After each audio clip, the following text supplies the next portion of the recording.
Hey everyone, so today I'm going to show you how to implement text summarization with Perplexity AI.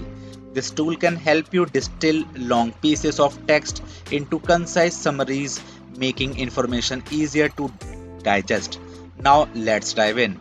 First of all, go to the Perplexity AI website at perplexity.ai and sign up for an API key if you have not already.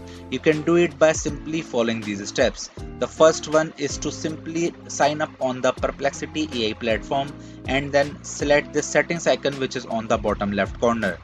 Now select API section which is on the top right section. Now select docs and then select get started. Now here you can get the process of how to get an API key. This key will allow you to access Perplexity AI's text summarization features. Now set up your development environment by installing the necessary libraries and dependencies to interact with the Perplexity AI API. Integrate the Perplexity AI API into your application by configuring it to handle text inputs and summarize them. This might involve setting up AI endpoints and managing text data transmission. Now provide the text you want to summarize. Ensure it's well formatted and contains the key information you need to be summarized. Now send the text to the Perplexity AI API and receive the summarized output.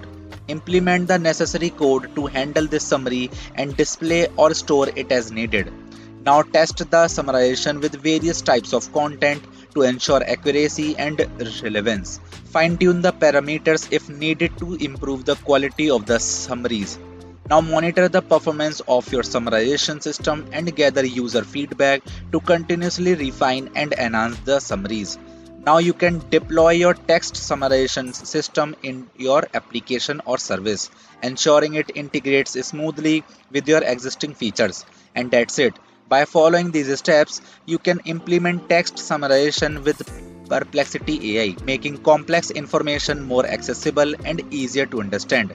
If you found this tutorial helpful, please give it a thumbs up and subscribe for more tips.